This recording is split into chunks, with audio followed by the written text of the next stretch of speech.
Assalamualaikum. Oke, suara saya apakah terdengar jelas? Terdengar jelas. Baik. Untuk bunda-bunda semuanya, saya minta untuk di-mute terlebih dahulu karena kita akan memulai untuk kegiatan Zoom meeting kita hari ini. Nanti ada sesi diskusi, bisa angkat tangan, lalu nanti akan dari operator kami akan membuka untuk mic-nya. Saya bacakan terlebih dahulu ya untuk untuk kegiatan kita hari ini. Jadi ayah bunda, di sini kami mohon untuk mencantumkan nama lengkap karena akan kami undi di akhir untuk mendapatkan paket dari Mama's Choice gitu. Jadi untuk saat ini yang masih menggunakan nama misalnya ada nama anaknya pada saat Zoom, itu bisa diubah dulu dengan menggunakan namanya Bunda ya, agar memudahkan kami untuk pada saat di akhir acara untuk mengundi siapakah yang akan mendapatkan hampers dari Mama's Choice. Oke, baik. Untuk mengefektifkan waktu kita pada hari ini, saya dengan Helga, izinkan saya untuk hari ini mendampingi bunda-bunda sekalian untuk mengikuti kegiatan Pregnancy Circle. Jadi Pregnancy Circle ini ada kegiatan yang memang dikhususkan untuk bunda-bunda di trimester ketiga ya, ataupun bunda-bunda di sebelum ada usia kandungan di usia trimester 1 mungkin, ada mungkin masih persiapan, dan mungkin ada di trimester 2. Insya Allah ilmu kita di hari ini mudah-mudahan berkah. Dan untuk memulai kegiatan acara ini, izinkan saya juga untuk meminta bunda-bunda meluangkan waktunya untuk mendoakan salah satu dokter kami yang qadarullah kemarin Allah panggil terlebih dahulu, almarhum Dr. Ali Usman, SPA Konsultan. Beliau adalah salah satu dokter terbaik yang kami miliki. Beliau berpraktek di Rumah Sakit Pasteur, lalu ada di Santosa Hospital, dan salah satunya di Klinik Jasmine. Kami meminta Bunda untuk meluangkan waktunya ya Bunda untuk membacakan Al-Fatihah. Mudah-mudahan almarhum diterima amal ibadahnya, diterangi kuburnya, serta insya Allah dalam keadaan husnul khotimah. Al-Fatihah dimulai. A'udzubillahiminasyaitonirrajim. Bismillahirrahmanirrahim.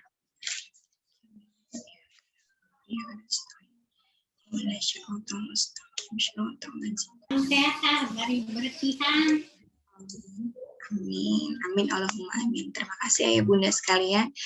Bunda, apa kabarnya hari ini? Mudah-mudahan sehat walafiat, keluarga pun dilindungi oleh Allah Ta'ala dari wabah penyakit ya, dan bagi ayah bunda yang saat ini keluarganya sedang jatuh sakit atau sedang Allah uji, mudah-mudahan Allah angkat penyakitnya, disehatkan sempurna.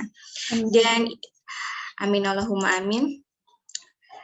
Kita hari ini seru ya, kalau saya boleh bilang sih ini seru untuk kegiatan Pregnancy Circle hari ini. Kita sempat off lama dan insya Allah ini akan menjadi sesi perdana dan akan ada lagi sesi-sesi lanjutan untuk Pregnancy Circle. Jadi kalau saya boleh sampaikan,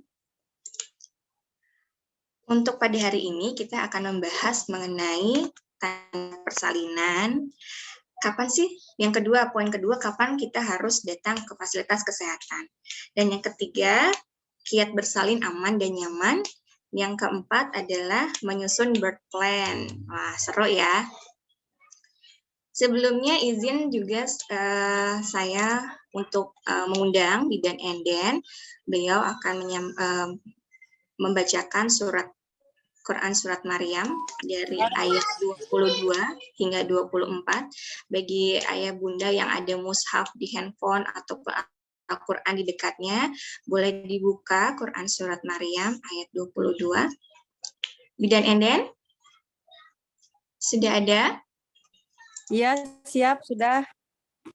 Baik, Bidan Enden, untuk efektif waktu, dipersilakan untuk membacakan surat yang Baik. Hatur nuhun. Udah kedengaran jelas ya, Tante? Bu Helga? Ya, alhamdulillah. Ya, siap. A'udzu billahi minasyaitonir rajim. Bismillahirrahmanirrahim. Fahamalathu fantabazat bihi makanan qasiyya fa'aja'ahal makhatu ila jiz'in nakhlah qalat ya laitani mittu qabla hadza wa kuntu nasyam mansiya fanadaha min tahtiha alla tahzani qad ja'al alla tahzani qad ja'ala rabbuki tahtaki sariyya wa huzzi ilaiki bijiz'in nakhlati وهزي إليك بجذع النخلة تساقط عليك رطبا جنيا فكلي واشربي وقري عينا فإما ترين من البشر أحدا فقولي نذرت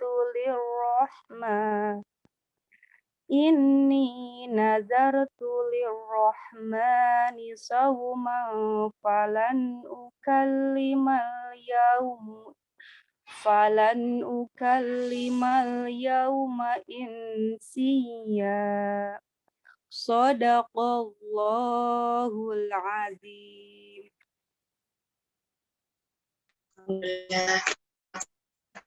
Alhamdulillah. Untuk Quran Surat Maryam dari ayat 22 hingga 26. Ini adalah salah satu proses kelahiran yang Allah abadikan di dalam Al-Quran ya. Proses persalinannya Siti Maryam ketika melahirkan Nabi Isa alaihissalam. Kalau misalnya tadi kita lihat terjemahannya, seorang yang wanita yang sudah Allah garansi untuk surganya pun juga merasakan kesakitan pada saat melahirkan. Lagi kita ya masih yang insya Allah kita masih menuju surganya gitu ya, masih belum digaransi, masih garansi topo kayaknya kita. Apakah merasa kesakitan? Tentu. Setiap persalinan pasti ada rasa sakit, ada rasa usaha di sana. Tapi gimana caranya kita meminimalisir rasa sakitnya, rasa paniknya, dan itu akan kita pelajari. Hari ini kita akan diskusi dengan Dr. Afi dan bunda-bunda semuanya di sini. Kita akan mencari tahu, kita akan menambah ilmu itu di hari ini. Jadi siapkan alat tulis atau kudapan ringan ya, karena ibu hamil kan biasanya pengennya ngemil, sambil ngemil dibawa santai aja, diambil alat tulisnya, dipersiapkan pertanyaannya jika ada. Izin saya masih bawa anak nih. Saya izin untuk membacakan untuk CV dari Dr. Afi ya. Pembicara kita pada hari ini dengan Dr. Afiasi Pratiwi Andayani, lahir di Kota Bandung 17 Juni 1987. Suaminya Dr. Angga Perdana Kusuma dan mom of 4, 4 anaknya, Masya Allah, tabarakallah dok. Ada 4 anaknya, putra-putrinya itu. Dengan anak putri pertamanya atas nama Aisyah, yang kedua Az-Zahra, Akmar, dan yang terakhir adalah Abdullah Pramananda. Biasanya kita kenal dengan Pika, Piki, Piko, dan Pipo. Masya Allah, itu panggilan kesayangannya. Untuk riwayat pendidikannya, beliau pada tahun 2005 hingga 2012 menyelesaikan di Fakultas Kedokteran Universitas Padjadjaran Bandung. Lalu untuk riwayat pekerjaannya, full time mom dari tahun 2010 hingga sekarang. Lalu Direktur Medis Galenia Mom and Child Center Bandung 2012 hingga 2013. Mungkin ayah bunda ada yang sudah pernah dengar juga ya tentang Galenia. Lalu selanjutnya beliau pernah diamanahi pada tahun 2015 hingga 2017 menjadi dokter penanggung jawab klinik Al Rasya Healthcare Center di Tanjung Pinang. Lalu pada tahun 2017 hingga 2019 menjadi dokter penanggung jawab klinik bersalin Pratama Al Rasya Birth Center di Tanjung Pinang. Dan saat ini menjabat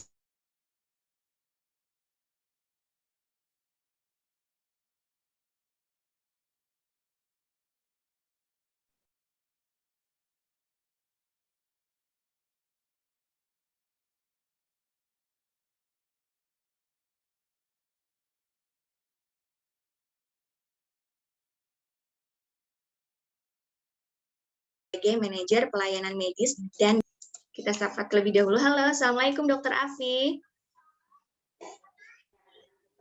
Waalaikumsalam, Teh Helga, Mami Enden, dan bunda-bunda semua. Insya Allah. Alhamdulillah, apa kabar dok? Baik, Alhamdulillah. Alhamdulillah. Lama nggak jumpa ya? Lama nggak jumpa offline ya. Online jalan terus, insya Allah. Insya Allah, Alhamdulillah. Dokter, hari ini seru ya sebenarnya kita ada tentang pregnancy circle. Sebelumnya kita memang pernah mengadakan pregnancy circle-nya waktu mungkin zaman sebelum corona ya, 2019 terakhir kita. Biasanya kita di sana ada. Iya, negara api menyerang. Dulu biasanya kita ada mungkin bunda-bunda yang pernah dulu ngikutin gitu, sedikit flashback. Jadi dahulu kalau misalnya kita pregnancy circle Jasmine itu kita mengundang ayah bunda mungkin sekitar 10 orang, maksimal 12 orang.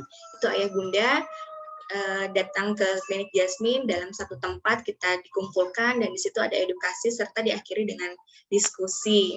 Nah, sekarang perdana pregnancy circle itu diadakan secara online dengan tidak mengurangi materi yang disampaikan tentunya. Jadi tadi saya sudah sampaikan di depan nih dok, materinya ini ada 4 materi utamanya. Yang pertama itu tentang tanda-tanda persalinan.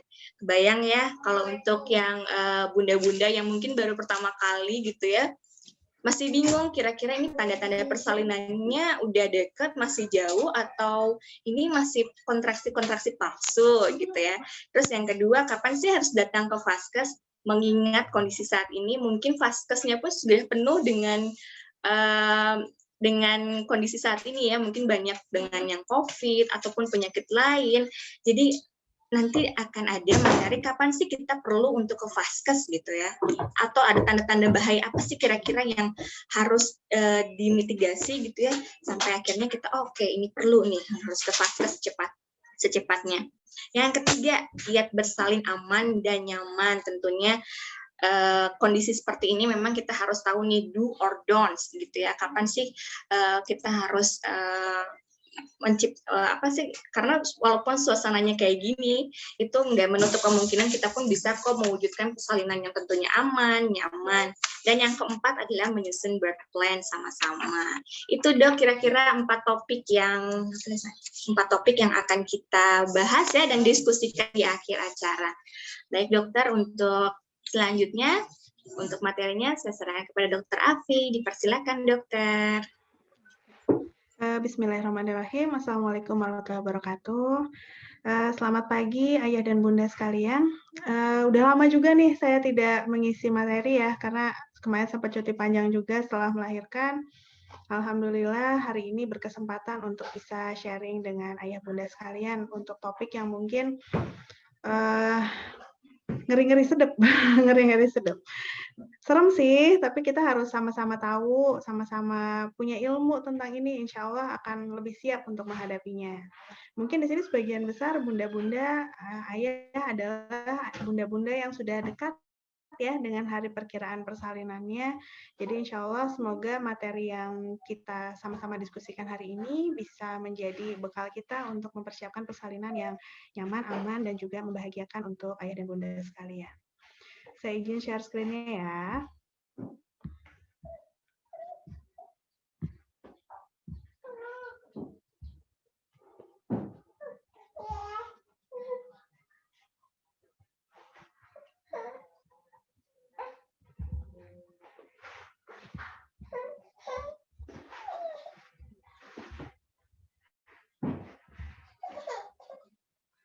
sayang.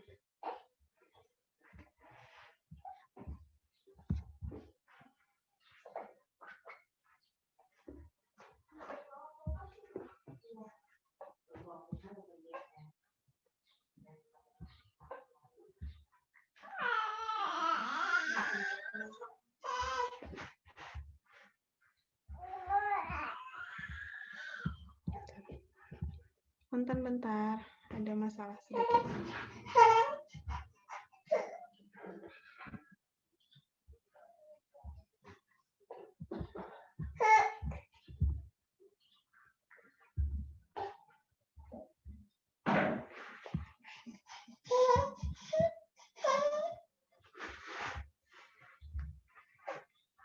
Oke, apakah sudah terlihat screen-nya? Sudah. Ya. Sudah, Oke. Dok. Bismillahirrahmanirrahim. Jadi hari ini kita akan membahas tentang bila waktunya tiba. Sebenarnya ini adalah sebuah materi yang merupakan rangkaian ya, bagian dari rangkaian pregnancy circle. Di mana di pregnancy circle itu biasanya kita akan membahas mulai dari kehamilan yang sehat, kemudian apa saja yang bisa kita persiapkan untuk menghadapi persalinan, dan khusus sekali untuk hari ini kita akan cerita tentang hari persalinannya. Oke.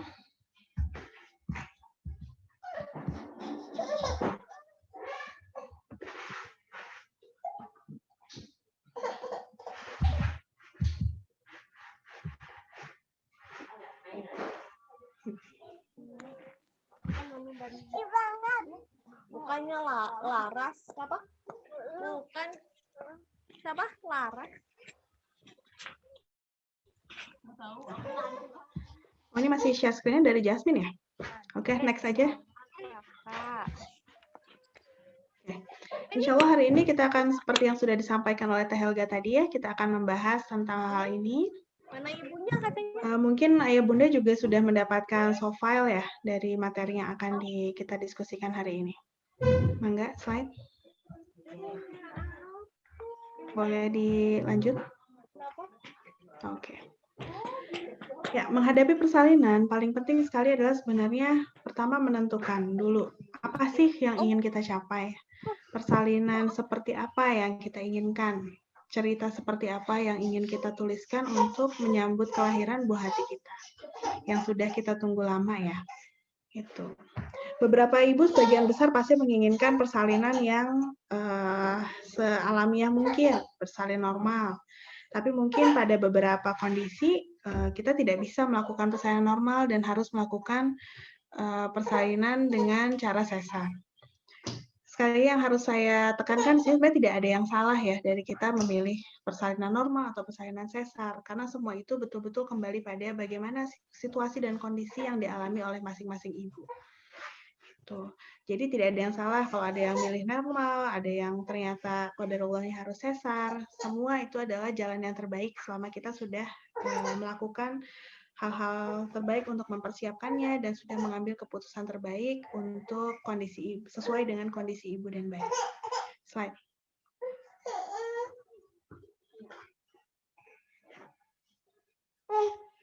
Sesuai dengan kondisi ibu dan bayi. Nah, di sini kita bisa melihat ada beberapa hal yang mungkin dapat mempengaruhi persalinan ayah bunda sekalian. Yang pertama adalah persepsi. Jadi cara pandang ayah dan bunda untuk mengenai persalinan itu sendiri tadi ya, persalinan impian kita itu seperti apa, cara pandang kita bagaimana, itu betul-betul akan mempengaruhi pengalaman persalinan yang akan kita hadapi. Bila kita memiliki pengalaman persalinan, dengan kita mengharapkan persalinan kita positif dan kita memandang persalinan itu sebagai suatu peristiwa yang membahagiakan, sebagai suatu peristiwa yang menyenangkan, insya Allah itu adalah hal yang akan kita dapatkan. Tapi sekali lagi, memang persepsi ini tidak boleh kembali hanya menjadi sebuah persepsi, menjadi sebuah angan-angan gitu. Tapi persepsi ini adalah sesuatu hal yang harus kita upayakan untuk bisa terwujud, yaitu dengan cara mempersiapkan hal-hal yang tertulis di bawahnya ini. Yang pertama adalah physical condition atau kondisi fisik ibu dan bayi tentunya. Ibu dan bayi yang sehat itu tentu akan mendapatkan lebih banyak kesempatan untuk bisa melakukan persalinan yang lancar, aman, dan juga tidak banyak mengalami intervensi. Makanya menjaga kesehatan ibu dan janin itu adalah hal pertama yang harus kita lakukan, dan itu akan menjadi modal dasar untuk bisa mendapatkan pengalaman persalinan yang aman dan nyaman. Tuh, pada saat kondisi seperti sekarang ini memang bukan kondisi yang menyenangkan ya, bukan kondisi yang enak gitu untuk semua pihak gitu. Ada pandemi di sini di mana tentunya pasti akan mengancam kesehatan ibu dan mengancam kesehatan bayi. Jadi betul-betul diharapkan kita semua bisa sama-sama menjaga kesehatan ibu dan bayi di era pandemi ini. Mungkin karena banyak sekali gitu, sekarang kita menemukan di mana ibunya sudah sangat menjaga diri gitu ya, tidak pergi keluar, menerapkan protokol kesehatan dengan baik. Tapi ternyata orang-orang di sekitar ibu yang mungkin abai, baik secara sengaja maupun tidak sengaja, dan akhirnya mempengaruhi kondisi ibu dan bayi gitu. Gitu. Jadi jangan sampai nih ibunya sudah sangat menjaga, tapi ternyata ketularan juga dari orang serumah dan lain sebagainya. Jadi kalau kita punya ibu hamil di sekitar kita, kita juga harus ikut berusaha menjaga semaksimal mungkin kita bisa supaya aman ibu dan bayi selama hamil dan hingga saat persalinan. Itu. Lalu kemudian terkait nih orang-orang yang berada di sekitar ibu, yang mendampingi persalinan ibu, mendampingi kehamilan ibu, ini adalah orang-orang yang harus bisa memberi dukungan positif kepada ibu. Karena orang di sekitar kita inilah yang akan menentukan nih ibu ini akan punya persepsi yang positif atau negatif pada selama proses persalinan dan kehamilannya. Jadi kalau misalnya seringnya sekarang kita misalnya menemukan ada yang julid lah istilahnya, atau misalnya ngasih sugesti-sugesti negatif, yaitu memang sebaiknya sebisa mungkin dihindari. Atau kalau misalnya memang bisa dibicarakan baik-baik, mangga dibicarakan baik-baik gitu, demi kenyamanan ibu dan bayi. Gitu, terutama nanti pada saat proses persalinan gitu ya. Proses persalinan itu sangat menentukan gitu. Kadang ibu pada saat proses bersalin sudah lagi berjuang, lalu di kanan kiri ternyata istilahnya ngomongnya nggak enak gitu ya ke si ibu, itu pasti secara wah itu pasti akan mempengaruhi sekali gitu ke kondisi psikologis ibu, dan pastinya akan mempengaruhi kelancaran proses persalinannya. Jadi betul-betul usahakan kita mengelilingi diri kita dengan orang-orang yang positif, dapat memahami visi dan misi kita untuk persalinan, dan juga dapat mendukung kita gitu untuk mewujudkan pengalaman persalinan yang kita inginkan. Itu. Yang keempat poinnya ini adalah privasi. Persalinan itu bagaimanapun adalah sebuah peristiwa yang privasi ya, karena secara instinktif kita sebagai seorang ibu yang akan melahirkan bayi, kita tuh pasti akan mencari tempat dan suasana yang paling aman dan nyaman untuk bersalin. Mungkin kalau ada bunda-bunda di sini yang pernah memelihara kucing ya, kan yang paling banyak lah mungkin memelihara kucing. Kita bisa melihat kucing itu kalau dia mau bersalin, dia pasti akan mencari tempat yang tersembunyi, tempat yang aman, tempat nyaman. Kadang dia membawa beberapa barang dulu untuk membuat sarangnya itu jadi nyaman untuk persiapan persalinannya sendiri gitu. Ya. Jadi memang pada saat kita akan bersalin secara instinktif, ibu itu pasti akan cari tempat dan suasana yang paling aman dan paling nyaman. Nah, disinilah pentingnya kita mengenal dulu di mana kita akan bersalin, seperti apa situasi dan kondisinya. Karena dengan kita mengenal medan persalinan kita, insya Allah kita akan bisa lebih tenang.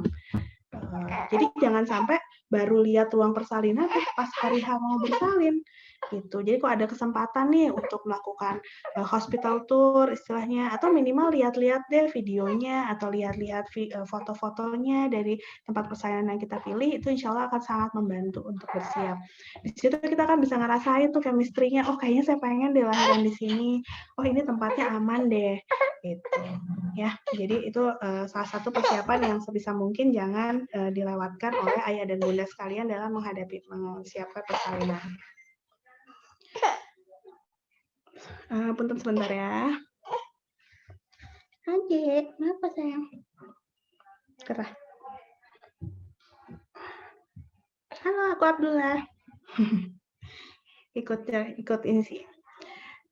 Oke, lalu kemudian tempat dan suasana persalinan ini juga akan mempengaruhi. Jadi tadi kalau kita mencari tempat yang private, kita juga pastikan tempat tersebut bisa menunjang kenyamanan kita. Terutama kenyamanan fisik ya, karena memang persalinan itu adalah peristiwa yang membutuhkan kenyamanan fisik yang luar biasa. Mulai dari suasana ruangannya, bagaimana kita duduk, tempat kita berbaring, kita upayakan semaksimal mungkin bisa yang membuat ibu merasa nyaman dan aman.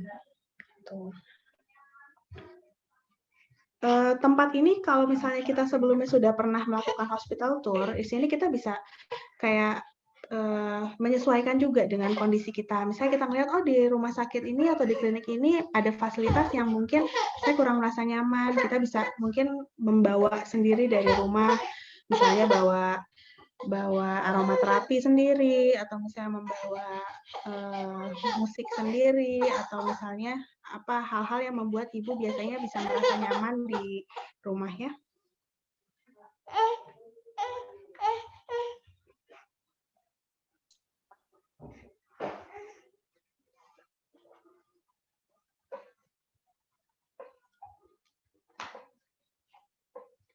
Ibu membuat ibu merasa nyaman di rumah. Nah, yang paling penting adalah sebenarnya yang terakhir.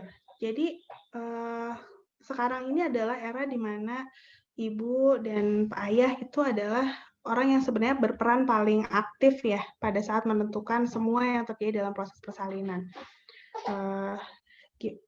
Jadi jangan sampai kita menjadi pelaku pasif gitu dalam proses persalinan ini. Jadi pasrah aja lah gimana baiknya sama dokter, gimana baiknya sama Bu Bidan. Karena yang akan menjalani proses persalinan ini adalah ayah dan bunda. Gitu. Jadi tidak bisa kita sepenuhnya menyerahkan kepada tenaga kesehatan saja gitu. Tapi kita yang menentukan apa yang kita inginkan sambil didiskusikan sebaik-baiknya dengan tenaga kesehatan.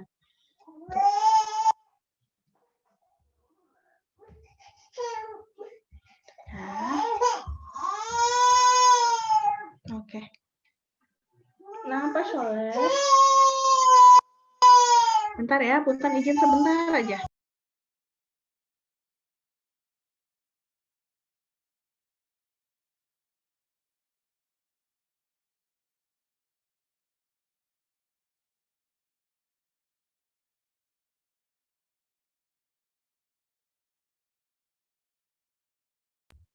Oke, kita lanjut ya.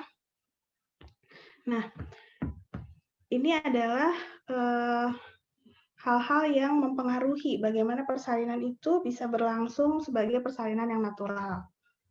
Mulai dari kita menerima bagaimana persalinan itu adalah sebuah bagian dari lingkaran kehidupan. Dan kemudian kita menerima juga bahwa persalinan itu adalah bagian dari ibadah kita sebagai seorang muslimah. Dan woman center di situ kita lihat bahwa seorang ibu itu adalah pusat dari peristiwa persalinan itu sendiri. Dimana kalau misalnya ibu sebagai pusat, jadi ya pada saat hari persalinan ibunya itu adalah ratunya gitu. Jadi kita semua yang berada di terlibat dalam proses persalinan, misalnya dokternya, bidannya, atau keluarga yang mendampingi, semua berusaha memenuhi kebutuhan dari sang ibu yang akan bersalin. Lalu jangan lupa juga untuk mempersiapkan diri, mempersiapkan ilmu, karena ilmu itulah yang akan membantu kita menghadapi proses persalinan dengan baik, cari support yang terbaik untuk kita, sehingga kita akan bisa mendapatkan persalinan alamiah yang dengan intervensi yang minimal gitu. Oke, slide. Oke, slide. Nah, ini adalah posisi bayi di dalam rahim di saat akhir kehamilan mendekati persalinan. Di situ biasanya sebagian besar bayi, 95% itu sudah posisi kepala berada di bagian bawah, karena bayi itu sebagian besar bayi lahir dengan posisi kepala terlebih dahulu. Gitu. Hanya sekitar 5% yang lahir dengan posisi lain.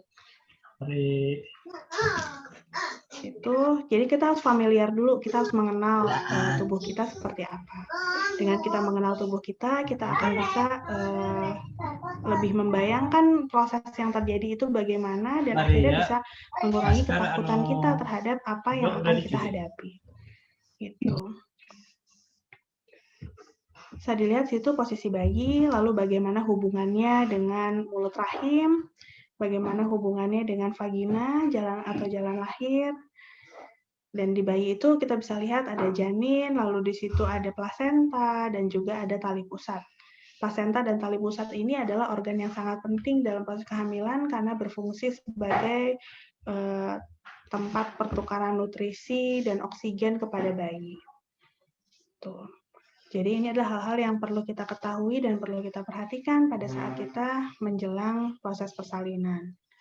Jadi kalau udah kontrol terakhir tuh, kontrol hamil terakhir, mendekati proses persalinan, kita harus menanyakan, dokter bagaimana posisi bayi saya, plasentanya baik atau tidak. Lalu di sini mungkin yang tidak terlihat adalah air ketuban ya, yang menyelubungi bayi, itu juga harus dilihat bagaimana kondisinya. Gitu. Slide. Oke. Nah, ini adalah anatomi alat kelamin wanita bagian luar.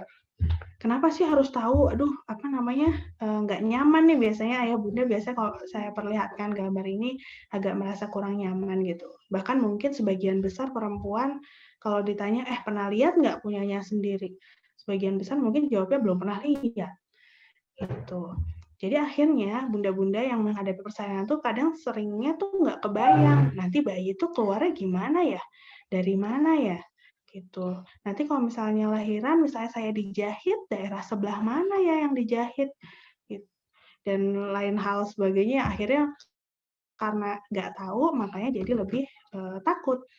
Gitu. Jadi kita bisa lihat, kita bisa pelajari di sini bagaimana hubungan antara vagina, di mana ada anus, lalu kemudian daerah yang biasa dijahit itu adalah daerah perineum. Daerah perineum itu bagian kulit dan otot di antara vagina dengan anus. Gitu. Sebagian besar itu jahit, kalau misalnya perlu dijahit itu jarang sekali yang sampai robek hingga ke anus. Jadi jangan takut misalnya setelah selesai bersalin, qadarullah dapat rezeki harus dijahit, jangan takut BAB ya, jangan takut BAB, jangan takut buang air kecil karena tidak akan mengganggu gitu, tidak akan mengganggu jahitannya.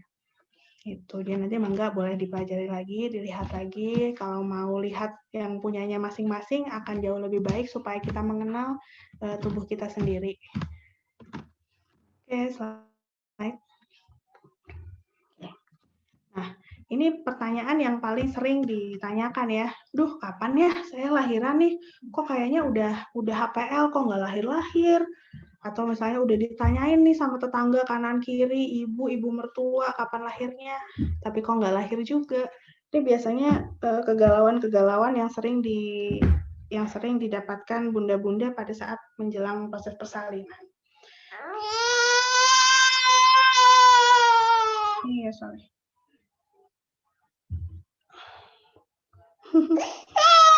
Saat menjelang proses persalinan. Bentar ya.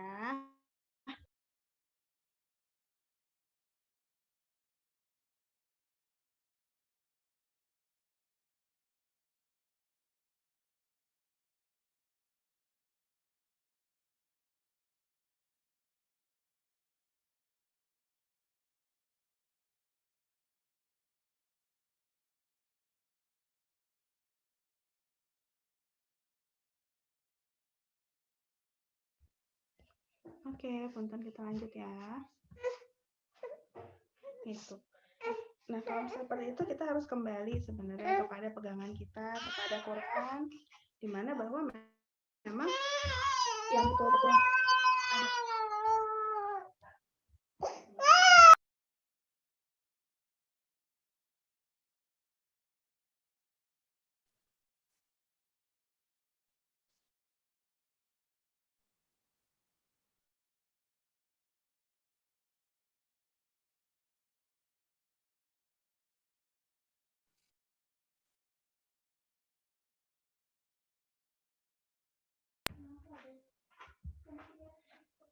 Oke, maaf ya.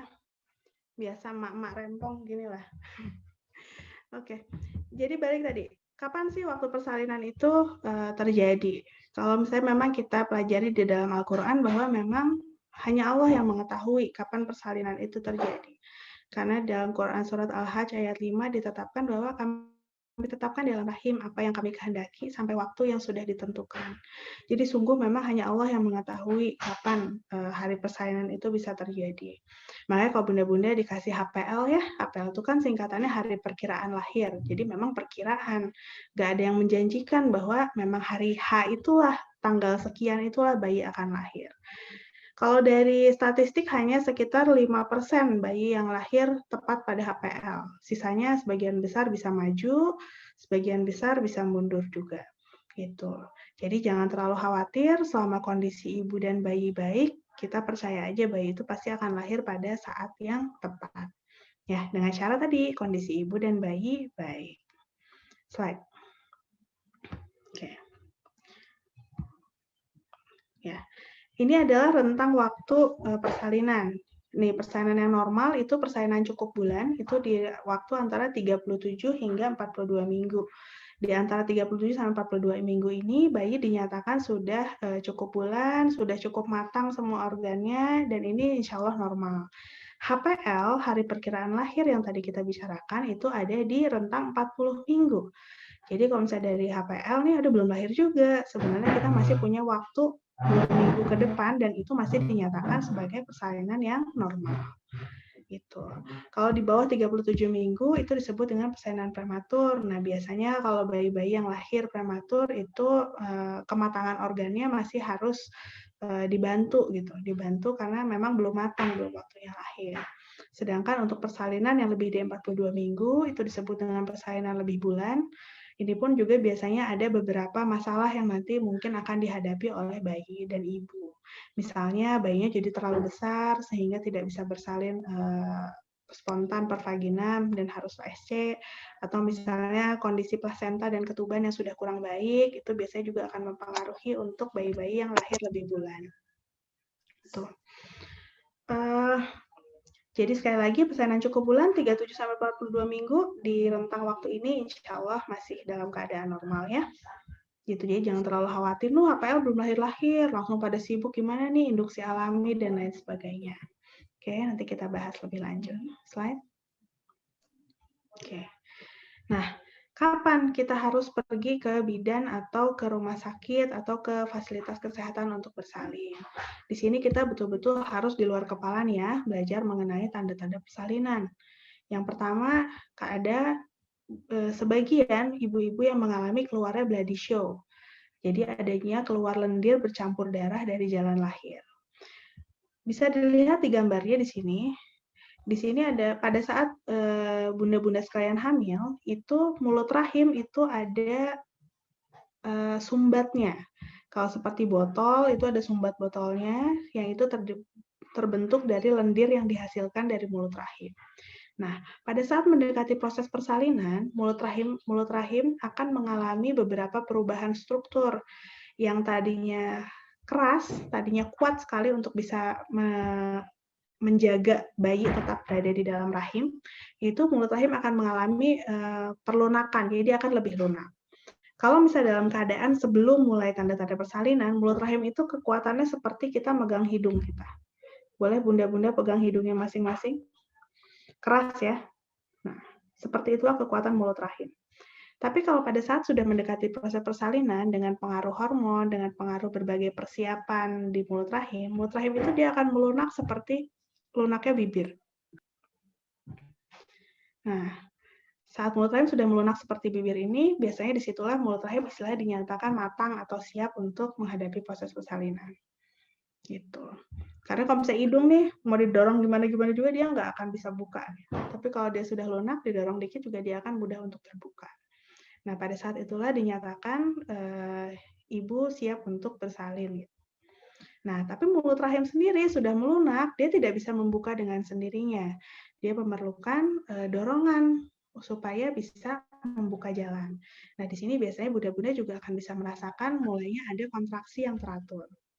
Kontraksi teratur yang semakin lama semakin sering, semakin lama semakin panjang durasinya, dan semakin lama semakin kuat. Gitu. Karena kalau sudah mendekati akhir-akhir, mungkin ini bunda-bunda sebagian sudah mulai juga merasakan ada kontraksi-kontraksi ya, perutnya kerasa tegang, Nah, itu adalah kontraksi rahim yang disebut dengan kontraksi palsu atau kontraksi Braxton Hicks. Kalau itu masih belum mendekati persalinan, tapi lebih kayak apa ya, latihan rahim kita untuk persiapan menghadapi persalinan. Nah, kalau kontraksi yang betulan itu dia akan tadi teratur dengan pola kapan kita harus datang ke rumah sakit atau ke vaskes kalau polanya sudah 511. Jadi dia sudah datang setiap 5 menit sekali. Dia tiap 5 menit pasti datang nih mulusnya. Terus kemudian sudah berlangsung selama setiap kali mules itu panjangnya sekitar 1 menit dan sudah berlangsung sedikitnya selama 1 jam terakhir.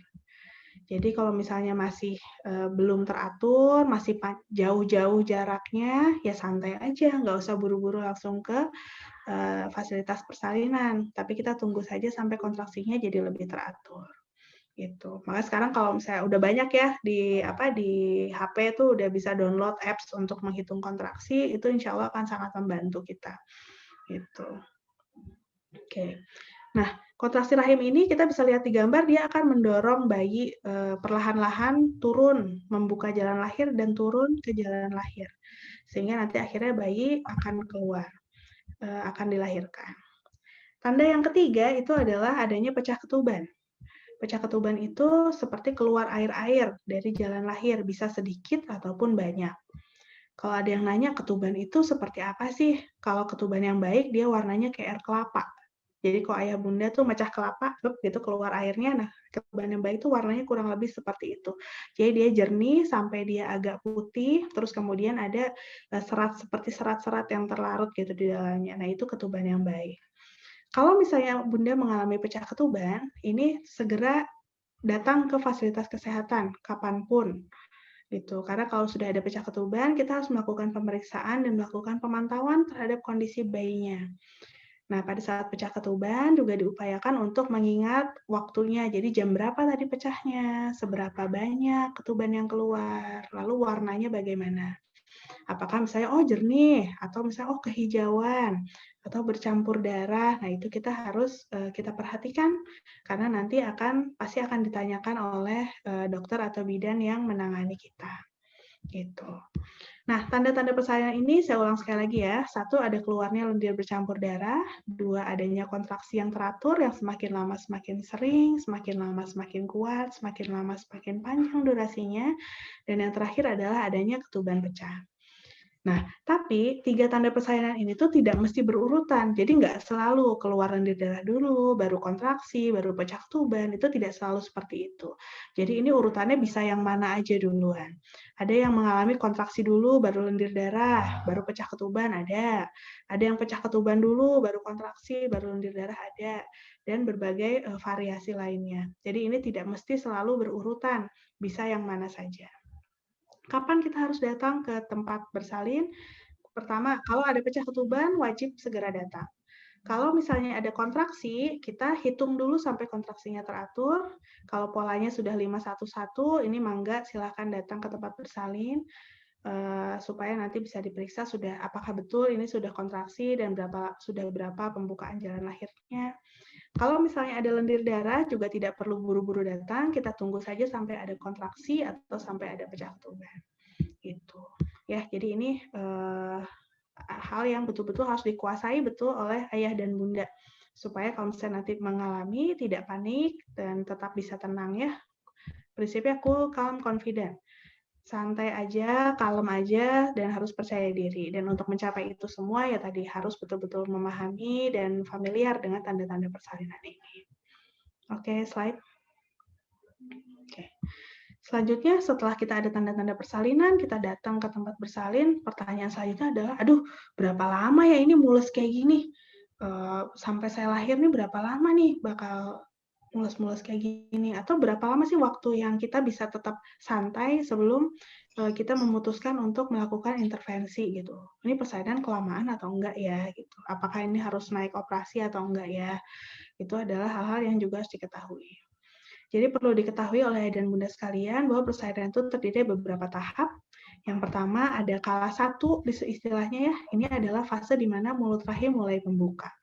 Tadi kalau kita lihat gambar serviks atau mulut rahim, pada keadaan normal sebelum ada tanda-tanda persalinan, ukuran lubang yang ada di mulut rahim itu kurang lebih hanya seperti ujung bolpen. Jadi kalau jari saya nih, jari telunjuk ini, dia tuh mungkin hanya setengahnya, itu yang normal. Jadi betul-betul betul-betul kecil sekali lubangnya. Nah, pada saat proses persalinan tadi mulai ada kontraksi, lubang serviks ini pelan-pelan dia akan meregang membuka. Bukan robek ya, tapi dia meregang. Bayangannya mungkin seperti kalau ayah dan bunda pakai sweater yang dia kerahnya tuh turtleneck, yang kerahnya kecil. Jadi kalau kita pas masuk, nah ini pelan-pelan dia akan meregang, terdorong oleh bagian terendah bayi ya, kepala bayi. Dia meregang. Kurang lebih ukuran kepala bayi itu sekitar 10 cm. Jadi mulut rahim yang tadinya lubangnya kurang dari 1 cm, dia harus meregang membuka sampai sekitar 10 cm. Nah, ini adalah sebabnya kenapa persalinan itu butuh waktu. Ya, butuh waktu lama. Karena kita harus buka jalan yang tadinya kurang dari 1 cm sampai sekitar 10 cm untuk bisa bayi itu lahir. Gitu. Kalau satu ini bervariasi pada masing-masing ibu, dan kemudian pembukaannya tadi dari 1, biasanya itu satuannya sentimeter, kalau nggak kebayang pembukaan itu apa, 1 cm sampai 10 cm, itu kenapa 1 sampai 10, karena tadi ukuran kepala bayi rata-rata sekitar 10 cm, gitu. Kemudian kalau pembukaan 1 sampai pembukaan 6 itu biasanya waktunya agak lama. Kadang malah ada yang nggak sadar udah mulai pembukaan ya, buka 2, buka 3, itu kadang ada yang nggak sadar, kecuali kalau diperiksa. Kalau udah pembukaan 6 ke atas, 6 sampai 10, biasanya sudah bisa lebih diprediksi. Kurang lebih sekitar dalam 1 jam akan bertambah sekitar 1 cm pembukaannya. Gitu. Tapi kalau pembukaan 1 sampai pembukaan 6, kalau satu fase laten itu waktunya bisa berbeda-beda. Kalau pada ibu yang pertama kali bersalin, waktunya kurang lebih dalam 24 jam sejak mulai ada kontraksi. Kalau ibu yang sudah pernah bersalin sebelumnya, bisa jadi lebih singkat, mungkin sekitar 12 jam dari mulai ada kontraksi. Gitu. Jadi kalau misalnya, aduh ini kok bukaannya nggak nambah-nambah ya, itu juga santai aja. Gitu. Karena biasanya akan tergantung pada kontraksinya seperti apa. Semakin kuat kontraksi, insya Allah pembukaan juga akan semakin cepat. Gitu, selama tidak ada faktor lain yang mengganggu. Tapi kalau kontraksinya juga masih angin-anginan, ya pasti pembukaannya juga nggak akan nambah banyak. Ya, jadi kalau kala 1 itu adalah fase di mana kita harus tetap tenang, santai, lakukan kegiatan semaksimal mungkin seperti biasa, tetap makan, tetap minum, kecuali dilarang oleh ada larangan dari tenaga kesehatan yang mendampingi kita. Kalau nggak ada, tetap makan, tetap minum seperti biasa. Ya. Nah, di kala 1 ini kan biasanya ibu-ibu juga mengalami, ya sebagian besar bilangnya mules, ada yang bilang nyeri gitu ya. Atau mungkin seperti tadi kalau yang dibacakan di Quran Surat Maryam, bahkan Siti Maryam pun yang solehah pisan itu pada saat mengalami kontraksi persalinan itu mengalami putus asa istilahnya, sampai bilang, "Ya Allah, saya lebih baik dilupakan gitu, kan tidak meninggal dan dilupakan daripada saya mengalami rasa nyeri seperti ini," gitu ya, kurang lebih perasaan seperti ini. Jadi memang di fase inilah perjuangan sekali gitu pada saat fase-fase menunggu pembukaan. Tapi kemudian kita ingat lagi juga tadi di Quran Surat Maryam, saat Allah menurunkan malaikat Jibril ya untuk mendampingi Maryam, di situ keluarlah 3 perintah Allah sebenarnya untuk ibu hamil dan bersalin. Makan, minum, dan bersenang hatilah kamu. Jadi wajib tuh makan, minum, dan happy, senyum ya pada saat menghadapi kontraksi persalinan. Gitu. Nanti kalau ada ayah yang mendampingi di sini, nanti ingatkan istrinya kalau misalnya pada saat bersalin ditawarin minum, ditawarin makan. Bunda-bunda juga usahakan minum, makan semaksimal bisa. Gitu. Kenapa? Karena 1 itu perintah Allah untuk tetap makan, minum, dan bersenang hati ya menghadapi persalinan. Yang kedua karena memang kita harus butuh tenaga untuk nanti menghadapi kala 2 persalinan. Oke, kalau mulut rahim nanti sudah membuka 10 cm, lalu kita akan masuk ke kala 2 persalinan, di mana di sini bayi akan lahir di sini. Bayi akan pelan-pelan turun melalui vagina atau jalan lahir sampai akhirnya keluar dari jalan lahir dan dilahirkan. Kala 2 ini kurang lebih berlangsung untuk ibu yang pertama kali bersalin, itu bisa berlangsung 2 sampai 3 jam. Gitu. Rata-rata di 1,5 jam, mulai dari kepala bayi terlihat di vagina ya, terlihat di luar hingga bayi lahir, itu meneran itu kurang lebih segitu. Kalau untuk ibu yang sudah pernah bersalin, biasanya diberi rentang waktu sekitar 1 jam, maksimal 2 jam untuk kala 2 persalinan. Gitu. Kalau lebih dari itu, harus segera dievaluasi apakah ada masalah atau tidak, dan apakah diperlukan bantuan untuk persalinannya. Misalnya divakum kah, dengan forceps kah, atau kalau misalnya memang sudah tidak bisa dilakukan pertolongan melalui pervaginam, dilakukan persalinan dengan operasi sesar.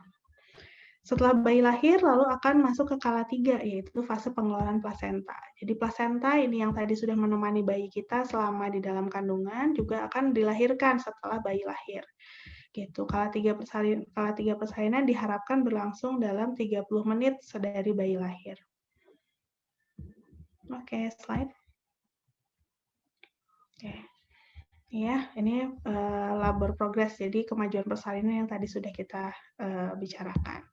12 jam sampai beberapa hari, ini pembukaan serviks 0 sampai 6 cm, lalu sekitar maksimal di 24 jam, ini pembukaan serviks 5 sampai 7 cm. Gitu. Kemudian biasanya ada fase di mana kontraksi itu agak berkurang, tidak seintens sebelumnya. Jadi kadang-kadang udah ditungguin nih, kadang pengen ngeden. Oke, pas kita bilang, oke Bu, boleh ngeden. Nah, itu biasanya kontraksinya malah berkurang. Tapi jangan panik juga, di situ manfaatkan waktunya untuk beristirahat, karena nanti akan datang lagi kok, kontraksinya tuh akan datang lagi pada saat bayi sampai di dasar panggul. Nah, disitulah baru masuk ke kala 2 nih, bayi akan siap untuk dilahirkan. Gitu. Pada saat kala 2 ini biasanya otomatis ibu akan mengalami dorongan untuk meneran. Jadi pengen ngeden tuh otomatis datangnya. Nggak bisa disuruh-suruh ngeden kalau belum pengen, dan nggak bisa disuruh berhenti ngeden kalau memang pengen. Jadi paling penting pada saat kala 2 itu adalah kita mendengarkan insting yang ada di tubuh kita sendiri, di tubuh ibu. Gitu. Oke, slide. Nah, kalau ini reaksi para ayah ya, ini hanya untuk hiburan saja. Nanti bunda-bunda bisa menyamakan ke ayahnya pada saat sudah mengalami persalinan. Ini ayahnya sampai yang mana ya? Mulai dari senyum sampai pingsan. Ini ada pingsan ya yang terakhir. Oke, slide. Oke, ini beberapa hormon yang berperan dalam persalinan. Nanti bisa dibaca lebih lanjut saja. Slide. Nah, ini sensasi yang akan dirasakan bunda dalam persalinan. Pada saat kala 1 itu biasanya lebih dirasakan di daerah pinggang. Jadi mulusnya itu di perut bagian bawah hingga ke pinggang bagian belakang. Kalau pada saat proses persalinannya, pada saat meneran itu adanya sensasinya terasanya di daerah vagina dan juga sampai ke kaki. Gitu. Oke, slide. Oke, ini tadi surat Maryam ya. Jadi penghiburan ini untuk semua ibu yang bersalin. Ingat di sini ada makan, minum, dan bersenang hatilah engkau. Ya, jadi tugasnya ibu-ibu pada saat hari persalinan itu cuma 3, makan, minum, dan bersenang hati. Sisanya tawakal ilallah. Yang lain-lain itu tugas ayah, ngambilin makan, ngambilin minum, mijetin, semua tugas ayah ya atau pendamping persalinan. Oke, slide. Oke, slide. Nah, sekarang gimana nih kita supaya bisa tetap aman dan nyaman selama proses persalinan? Seperti tadi sudah kita ketahui, paling panjang sekali di persalinan itu adalah pada saat kala 1 ya, fase-fase kita menunggu pembukaan. Prinsipnya yang pertama tadi, cool, calm, confident, tetap tenang, kalem, dan percaya diri, atur nafas dan energi, ini penting banget karena kita tahu, oh ini panjang nih waktunya, jadi jangan melelah-lelahkan diri gitu. Jadi ada ini baru bukaan 1, ibunya jadi langsung bolak-balik jalan, jongkok berdiri, pas sampai udah bukaan lengkap, malah kehabisan tenaga. Nah, jangan sampai seperti itu. Jadi kita harus pandai-pandai mengatur nafas dan energi kita. Yang ketiga, kalau tidak ada indikasi untuk bed rest, ini disarankan untuk tetap mobilisasi aktif. Jadi kalau misalnya di rumah nih sambil nunggu pembukaan ya tetap aja yang suka masak, mangga masak, nyuci dulu, beres-beres rumah. Kalau sudah sampai di tempat bersalin pun misalnya memang tidak nyaman untuk berbaring, silahkan untuk berjalan-jalan, menggunakan nih bola yang besar ini birthing ball, itu juga akan sangat membantu untuk kelancaran proses persalinannya. Jangan lupa makan dan minum. Jangan lupa juga untuk tetap pergi ke toilet ya. Buang air besar, buang air kecil, itu jangan ditahan-tahan selama proses persalinan. Karena justru akan sangat membantu proses persalinan yang lancar. Dan yang terakhir, paling penting sekali adalah senyum. Karena tadi perintah Allahnya adalah untuk bersenang hati. Insya Allah kita akan segera ketemu dengan buah hati kita. Insya Allah perjuangan kita, semua yang dirasakan akan menjadi pahala. Jadi ya harus tersenyum gitu, karena ibu hamil, ibu bersalin itu nothing tulus. Kalau misalnya persalinannya lancar, insya Allah mendapatkan pahala luar biasa. Kalaupun ternyata takdirnya tidak lancar, ada masalah, bahkan kalau ya paling berat sekali misalnya ibunya sampai wafat, insya Allah mendapat pahala surga ya kalau misalnya kitanya ikhlas. Jadi udah senyum aja paling penting. Oke, untuk ayah atau keluarga yang menemani juga sama-sama kita berusaha untuk mendukung ibu tetap tenang, tetap percaya diri, mendukung ibu untuk tetap memobilisasi aktif, mendukung ibu untuk makan dan minum, dan juga mengingatkan untuk tetap ke toilet dan melakukan hal-hal yang memberi kenyamanan kepada ibu. Gitu. Ya, jadi jangan kitanya yang ikut panik. Oke, slide. Pada saat kala 2 dan kelahiran bayi, ini paling penting sekali adalah posisi saat bersalin. Jadi memang pada saat persalinan itu posisi menentukan prestasi. Gitu. Ya, posisi menentukan prestasi. Gitu. Jadi cari posisi bersalin yang paling nyaman untuk ibu. Ini bisa dilihat kalau gajah kan lahiran nggak pernah gini ya, nggak pernah telentang gini. Ini kalau gajah lahirannya seperti ini nggak lahir nih bayinya. Nah, sebenarnya perempuan pun pada saat melahirkan juga seperti itu. Posisi bersalin dengan berbaring dan buka kaki itu bukan posisi yang ideal dan nyaman untuk perempuan. Gitu. Apa aja posisi lain yang ideal? Kita bisa lihat di slide selanjutnya. Nah, ini berbagai posisi yang bisa menjadi alternatif. Itu nanti bisa dikomunikasikan dengan penolong persalinannya bagaimana ya, karena memang secara jujur kami pada saat belajar tentang menolong persalinan mungkin lebih banyak untuk menolong persalinan di bed persalinan. Tidak banyak penolong persalinan yang punya pengalaman menolong persalinan dengan berbagai gaya. Tapi seperti tadi yang sudah dikatakan juga bahwa pada saat hari persalinan, ibu bersalin itu adalah ratunya. Jadi kalau misalnya memang ibu merasa nyaman dengan posisi tertentu, mangga silahkan dilakukan dan dikomunikasikan dengan penolong persalinannya. Insya Allah kita akan semaksimal mungkin membantu ibu bersalin dengan posisi yang membuat merasa nyaman. Gitu, oke, slide. Oke, ini nggak bisa diputar, lanjut aja. Nih, kala 3 persalinan pengeluaran plasenta tadi ya. Ini berlangsung secara alami, nanti plasenta itu sebenarnya akan keluar sendiri didorong oleh kontraksi rahim. Itu pada saat kala 3 juga biasanya sekarang ada prosedur kita menyuntikkan oksitosin di paha kiri ibu, di paha ibu ini untuk membantu kontraksi rahim yang lebih optimal dan mencegah terjadinya perdarahan. Karena pada saat plasenta ini lepas dari dinding rahim, ini pembuluh darah yang tadinya menempel dengan plasenta itu akan mengeluarkan darah. Makanya rahim itu segera berkontraksi untuk menjepit pembuluh darah tersebut dan menghindari terjadinya perdarahan. Gitu. Slide. Ini beberapa prosedur dan intervensi yang ada di dalam persalinan. Nanti mangga boleh kita diskusikan kalau ada yang pengen ditanyakan, ada yang ingin ditanyakan. Paling penting yang harus dianggap, yang harus kita kuasai adalah kita kenal dulu apa aja sih arti dari prosedur dan intervensi ini. Kapan indikasi itu adalah kapan prosedur dan intervensi ini harus dilakukan. Apa manfaatnya bila dilakukan dan apa risikonya bila dilakukan dan apa risikonya bila tidak dilakukan. Ini adalah hal yang harus dikuasai oleh ibu yang akan bersalin dan juga para ayah yang akan mendampingi proses persalinan. Kenapa saya ini cerewet banget biasanya kalau ke pasien ya, dan suaminya nih kalau tentang prosedur dan intervensi, ini ayah-ayah juga harus tahu. Karena nanti pada saat hari H, kalau misalnya ada apa-apa atau kita perlu melakukan intervensi, itu pasti akan diminta untuk tanda tangan persetujuan itu adalah suami, adalah ayah. Jadi jangan sampai nanti pada saat kita minta tanda tangan persetujuan, ayah tuh blank gitu. Ini apa ya gitu, nggak tahu.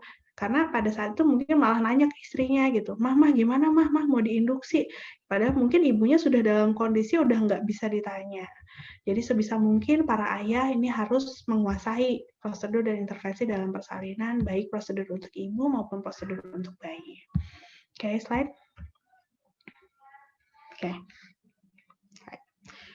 Nah, ini birth plan. Jadi gimana caranya nih langkah pertama untuk kita bisa mewujudkan persalinan yang kita impikan? Itu adalah bisa dimulai dengan menulis birth plan atau rencana persalinan. Di mana ini berupa sebuah dokumen atau ya apapun lah catatan yang bisa memuat harapan dan rencana Anda mengenai persalinan hingga perawatan bayi. Pada saat membuat birth plan, pastikan dia birth plan-nya positif ya. Jadi betul-betul ini harapan yang kita impikan tuh yang positif ya gitu. Jangan terlalu banyak memasukkan yang negatif-negatifnya. Karena ini akan jadi istilahnya doa kita juga gitu. Kita pengen persalinan kita seperti apa. Kemudian fokus pada hal-hal yang penting dulu. Goal paling penting, tujuan paling penting dari proses persalinan itu adalah ibu dan bayi yang sehat dan selamat. Jadi yang tujuan pertama kita adalah itu. Jadi jangan sampai kita istilahnya apa ya, kadang memaksakan kehendak atau memaksakan keinginan untuk hal-hal yang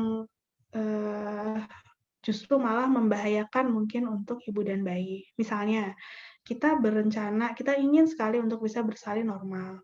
Tapi ternyata pada proses persalinannya ada hal yang mengharuskan kita untuk ternyata dilakukan intervensi, misalnya operasi. Jangan sampai kita tetap bersalin normal, padahal mungkin itu nantinya akan membahayakan ibu dan bayi. Karena apapun itu perjalanan persalinan kita, yang paling penting tujuannya adalah ibu dan bayi yang sehat dan selamat. Itu. Kemudian fokus dan to the point, jadi langsung kepada inti-inti masalah. Misalnya pilihan pakaian itu bisa jadi akan lebih tidak penting dibandingkan proses persalinannya gitu. Karena kalau pada saat kondisi-kondisi lebih ideal ya, tidak seperti yang kita hadapi sekarang di era pandemi, mungkin pilihan itu akan lebih banyak. Tapi kalau misalnya saat sekarang memang kita harus banyak sekali yang kita kompromikan gitu, yang mungkin akan mengurangi kenyamanan kita. Tapi sekali lagi tadi tujuan utama kita ibu dan bayi yang sehat dan selamat. Itu kemudian realistis, disesuaikan dengan kondisi kita, kondisi kesehatan, kondisi keuangan, finansial, jangan lupa juga, dan situasi dan kondisi yang ada di sekeliling kita. Jadi kita memang harus realistis pada saat membuat birth plan. Relevan dengan kondisi kita sekarang, dan juga di situ kita boleh mengungkapkan perasaan kita. Jadi birth plan ini jangan cuma ditulis terus disimpan, tapi harus dikomunikasikan dengan dokter atau bidan, dan bahkan dengan misalnya fasilitas kesehatan yang kita pilih sebagai tempat persalinan. Gitu. Dan kalau bisa ini kita komunikasikan jauh-jauh hari. Jadi jangan membawa birth plan baru pada saat hari H persalinan. Karena udah bukan tempatnya lagi gitu untuk berkompromi, untuk bertanya pada saat hari H persalinan. Gitu. Jadi kalau pada saat hari H persalinan itu sama-sama ibu, ayah, tim yang menolong itu sudah istilahnya harus siap tempur. Jadi udah sama-sama kenal, sama-sama tahu apa yang akan dihadapi atau yang diinginkan oleh pasien kita gitu. Itu yang idealnya. Walaupun yang misalnya terpaksa ada kondisi tidak ideal, di mana misalnya harus ganti tempat persalinan, harus ganti penolong, itu adalah hal yang memang harus kita persiapkan juga sebelumnya. Oke, slide. Nah, tujuannya karena tadi ya, semua ini kita bertujuan untuk melahirkan generasi yang insya Allah lebih baik. Itu sebagai bagian dari ibadah kita untuk mengisi bumi sebagai khalifah, dengan khalifah-khalifah yang lebih baik generasinya di bawah kita. Gitu. Alhamdulillah. Alhamdulillah materinya cukup panjang ya. Itu sebenarnya kalau misalnya kita bisa offline tuh akan lebih seru banget sih, seru banget. Tapi ya karena keterbatasan kondisi sekarang, baru ini yang bisa kita bagi ya. Mangga kalau ada bunda-bunda nanti yang ingin berdiskusi lebih banyak, ada pertanyaan, boleh nanti disampaikan ya, boleh lewat Q&A. Boleh lewat chat. Ya, ataupun langsung ya dok ya, kalau langsung bisa di raise hand juga boleh. Bisa langsung melalui raise hand, nanti akan kami bantu untuk dibukakan mic-nya, mikrofonnya. Ada satu pertanyaan dokter dari kolom chat ya. Ya. Dari Ibu Aisyah. Assalamualaikum dokter, saya mau bertanya tips apa aja persalinan yang aman saat pandemik seperti ini. Terima kasih dokter. Oke. Mau kita langsung jawab aja kali ya? Ya, boleh dokter. Boleh ya, kita langsung jawab aja. Oke, terima kasih banyak Bunda Aisyah pertanyaannya.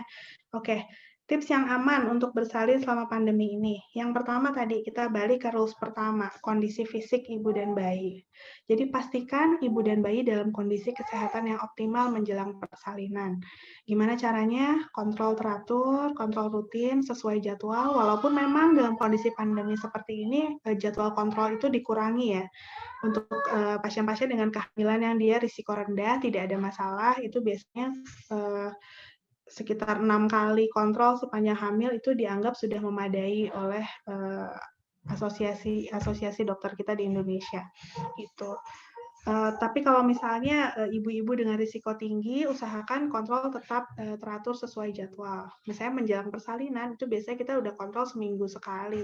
Jadi setiap minggu kontrol, mulai dari 37 minggu sampai bersalin, itu 1 minggu sekali kontrol untuk memastikan kondisi ibu dan bayi dalam keadaan baik. Jadi pertama itu, kondisi ibu dan bayi yang baik. Yang kedua, kita harus bisa menentukan kita ini sebenarnya harus bersalin, gini, pilihan tempat persalinan itu akan ditentukan oleh bagaimana kondisi ibu dan bayi tadi. Jadi kalau misalnya, saya ibu bersalin dengan risiko rendah, berarti saya bisa punya pilihan tempat persalinan misalnya di tempat bidan, di klinik. Jadi tidak perlu mengejar harus bersalin di rumah sakit gitu. Itu juga akan membantu mengurangi risiko sih ya.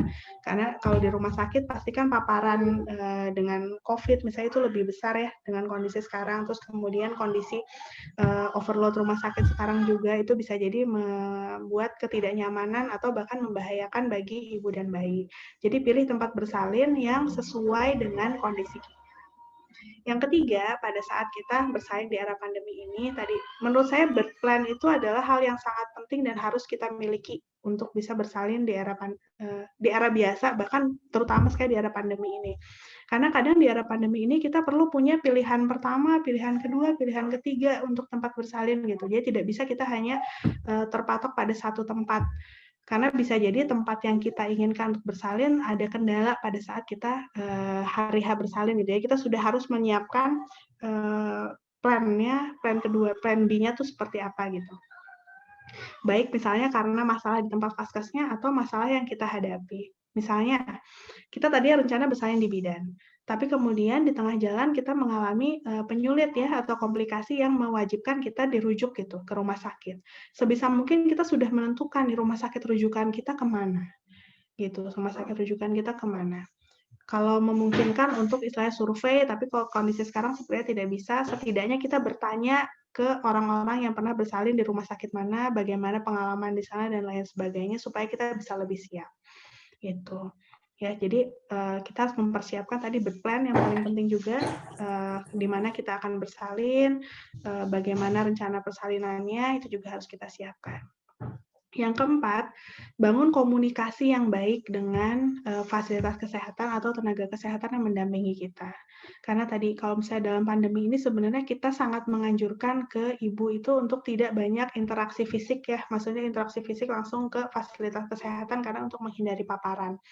Makanya kalau misalnya tempat kita bersalin punya fasilitas misalnya telemedicine bisa dihubungi lewat telepon atau lewat WhatsApp atau dengan cara-cara lain itu dimanfaatkan gitu. Jadi apapun misalnya tanda dan gejala yang kita alami ya itu bisa langsung dikomunikasikan dengan fasilitas kesehatannya atau tenaga kesehatan yang mendampingi kita.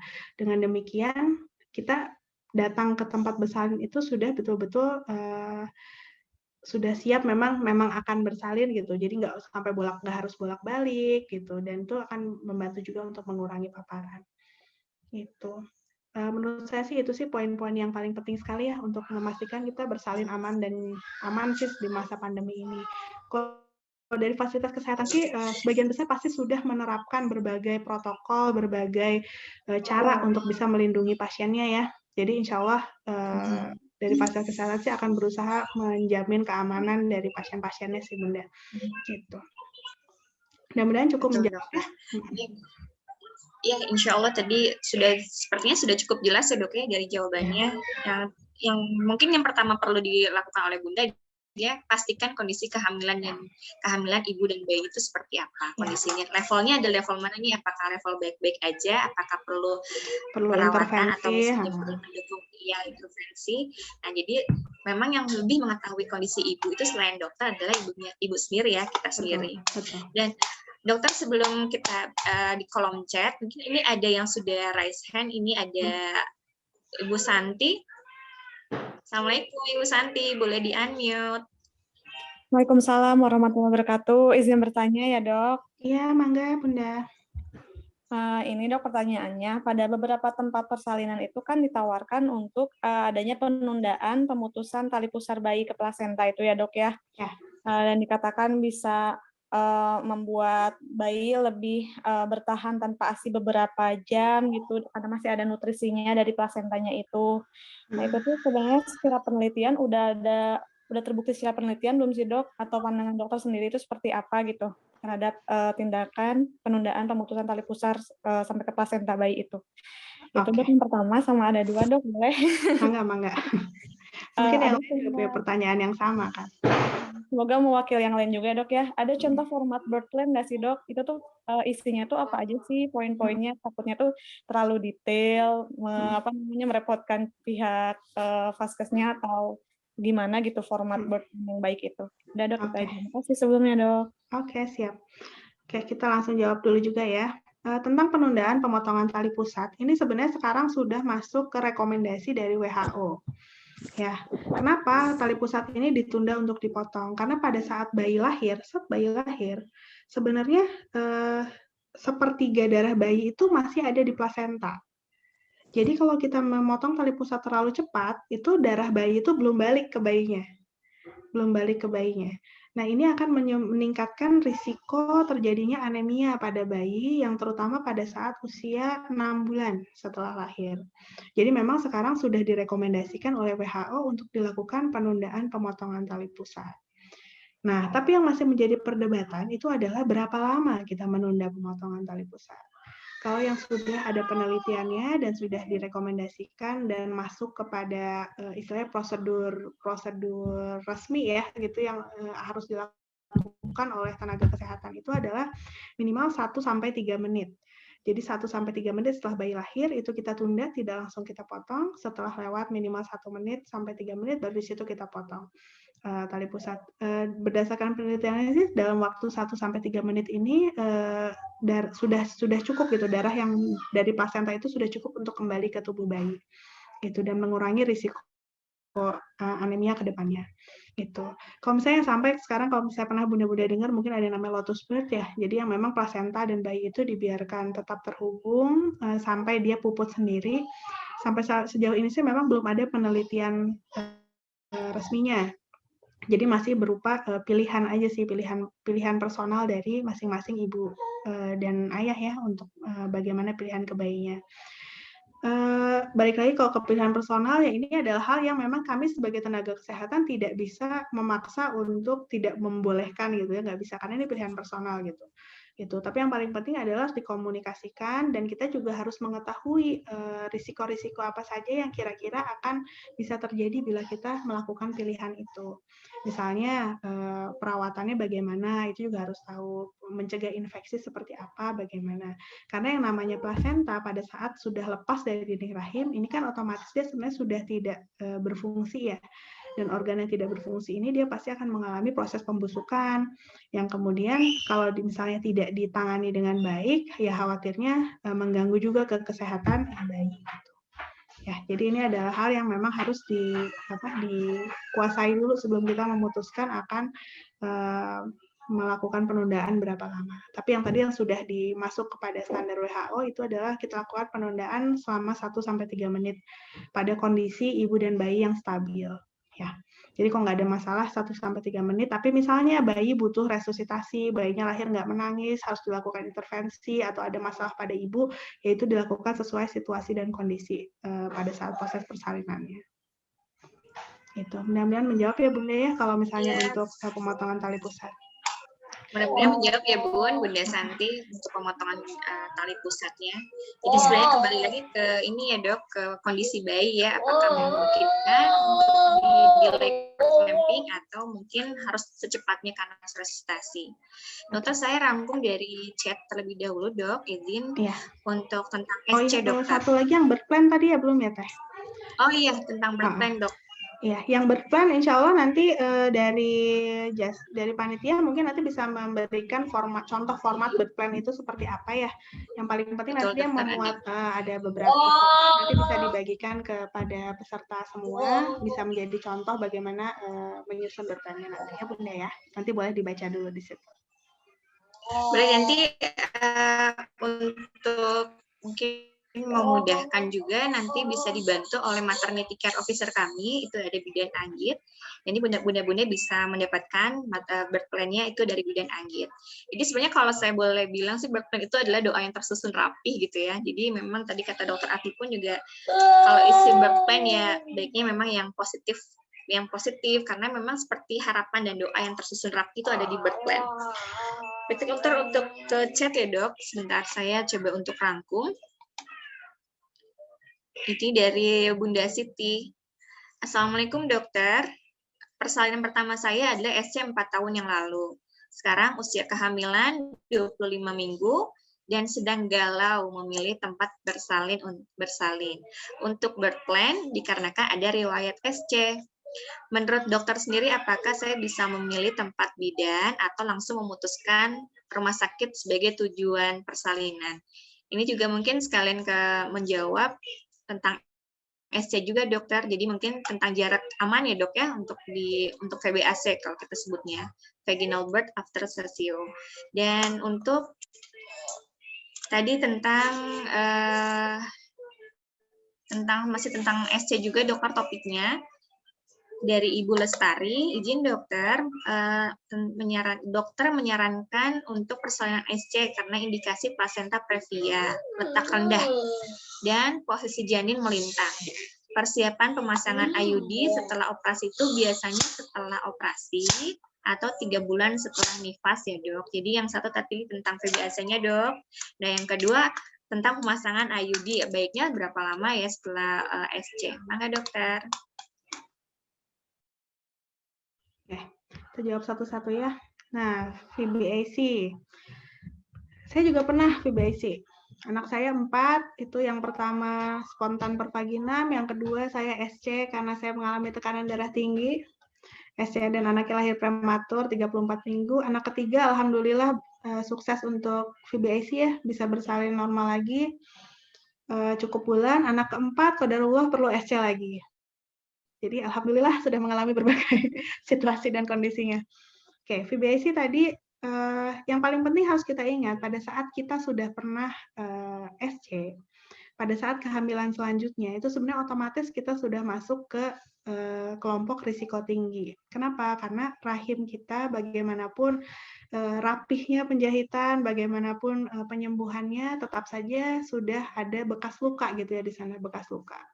Di mana yang namanya bekas luka ini, jaringannya itu pasti akan berbeda dari rahim yang tidak pernah ada bekas luka sebelumnya. Ini biasanya jaringan parut bekas luka operasi itu dia akan lebih rapuh dibandingkan bagian otot lain dari rahim. Yang makanya kenapa berisiko untuk bisa terjadi adanya ruptur atau robek lagi gitu, robekan rahim terutama di daerah yang bekas luka operasinya. Nah, jadi kalau misalnya kita ingin melakukan VBAC, kita ingin bersalin normal setelah bersalin sesar, sebisa mungkin kita lakukan di rumah sakit. Bukan sebisa mungkin, wajib di rumah sakit. Gitu. Kenapa wajib di rumah sakit? Karena peristiwa robeknya rahim ini bisa terjadi kapan saja dan bisa berlangsung begitu cepat. Jadi kalau misalnya kita berada di rumah sakit persalinannya, insya Allah pemantauan akan lebih baik. Dan kalau misalnya terjadi kondisi darurat di mana ada robekan rahim, itu bisa segera disiapkan untuk pertolongannya gitu. Jadi harus segera dilakukan operasi untuk menyelamatkan ibu dan bayi. Gitu. Ini idealnya dilakukan dalam 30 menit maksimal setelah didapatkan diagnosa adanya robekan rahim. Jadi kalau untuk bunda-bunda di sini yang menginginkan persalinan pervaginam ya, persalinan spontan pervaginam setelah sebelumnya ada riwayat seksio, usahakan wajib bersalin di rumah sakit atau fasilitas yang bisa menjamin bunda-bunda bisa pada saat kondisi darurat itu bisa dilakukan rujukan dalam waktu 30 menit sudah dilakukan operasi. Gitu. Kalau sekarang ya secara jujur ya, maksudnya secara jujur di Indonesia ini cukup regulasinya secara jelas sudah ada tapi masih berupa himbauan gitu. Dan memang masih banyak teman-teman tenaga kesehatan misalnya dari bidan yang berani gitu ya melakukan VBAC di tempat prakteknya. Dan akhirnya kembali lagi ini adalah kembali ke pilihan personal dari ayah dan bunda sekalian.